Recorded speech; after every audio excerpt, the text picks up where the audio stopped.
मी चाललाय आंध्रा. बिलकुल मा तोंडावरची स्माईल आवरत नव्हती ना भाऊ. चाटामारे गँगच्या माणसं बापरे बाप सकाळी सकाळी घरी आले. म्हणे तू कुठे चाललाय? म्हणलं माझ्यासोबत गावात चालला. मी ऐकत होता संभाटाचे गाणे. मग काय बाप्पा संभाटाचा म्हणजे विषयी कोल. मी गावात आला मस्त. गाव म्हणून म्हणजेच काय आपल्या जेश दादाच्या दुकानामध्ये काम होतं थोडंसं. मग काय म्हणे रोलेक्स भाऊ घे. रोलेक्स भाऊवर चोर असं झूम केलं आणि घेतली फेरेल लवली पावडरचा डब्बा आणि तेलाची बाटली. कारण की मी चाललाय आता आंध्रा. कितल्या दिवसासाठी चाललाय ते काय माहिती. पण भाषा म्हणे तू काला म्हणे पुन्हा. म्हणलं चाल तू घरी चाल, तू जास्तच बोलतोय जरा. मग काय तो घरी गाणं म्हणत होता एक था गावाच्या आका. म्हणलं मी फक्त 2 महिन्यासाठी जातोय, तू जास्त बटबट नको करू. बॅग गिक भरली ना बापरे बाप. मग पांद्याच्या तोंडावरची स्माईल उतरी गेली.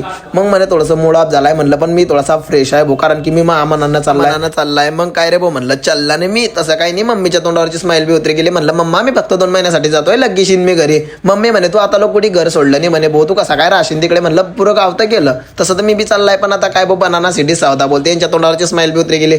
कामासाठी चाललाय मी. 30 मार खानपणा करत होता घरीच. पण जाऊ द्या, मम्मी तर ऐकतच नव्हती. मम्मी म्हणे तू कसा काय राशीन म्हणे बाबा, 2 महिन्यासाठी चाललाय म्हणे, तुझ्या घरी चालत नाही म्हणे काही आहे ना तू बिलकुल. म्हणलं जाऊ दे मम्मा मी जाईन, काही टेन्शन नको घेऊ तू. मला बिलकुल बुडाक्या मारल्या दादा पुढे येतात खेपियानं बॉम्ब टाकी त्याला मांगावर. म्हणे तू कलच्याला जायगा तो. अरे म्हणलं मी आताच चालला. बिलकुल मा भाषा लाळात आहे भाऊ, माशिवाय राहत नाही. पण आता काय प्रेम आहे आमचं दोघी माम भाषेचं. म्हणलं चला आपण डॉनकडे जाऊ.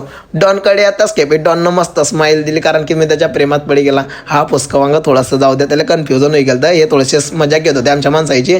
मग इकडे आले भाऊ, गाडीची अर्धा घंटा वाट पाहिली ना, 1 घंटा नाही भाऊ. तर आपला सपोर्ट करणारच माणूस निघाला. स्टेशनामध्ये बाबासाहेबांना त्रिवार वंदन करून सणानं पिरिरी टिरिरी खटारा रस्ता होता. मग काय पवन भाऊ लगेच मला घ्यायला आला. आणि सपोर्ट करणारा भाऊ म्हणजेच काय आपल्याला लिफ्ट देणारा भाऊ, असाच सपोर्ट राहू द्या. आणि मी आता आंध्रा म्हणून कंटिन्यू व्हिडिओ टाकणार आहे आणि तुम्ही त्या व्हिडिओला सपोर्ट करसान. कसं मी लाईव्ह बोलणार आहे, कारण की भाऊ इकडे कटकट बटबट चालते. एडिट करायला टाइम भेटत नाही. आता मी बनाना सिटीतून 2 महिन्यासाठी बाहेर आलाय आणि काहीतरी नवीन कंटेंट आणि तुमच्यासाठी. तुम्ही लाईक करसान, फॉलो करसान, शेअर करसान, काय करसान ते मला काही माहिती नाही. पण काय आपले सपोर्ट करणारे माणसं भेटतात आणि अशी गोटच होणार नाही. मग काही नाही भाऊ बोलला वाय2 भुर्र आंध्र प्रदेश. आता आंध्र प्रदेशचे व्हिडिओ तुम्हाला डायरेक्ट लाईव्ह पाहायला भेटतील. म्हणजेच काय युनिक एडिटिंग नाही, कसं बंटाक्या.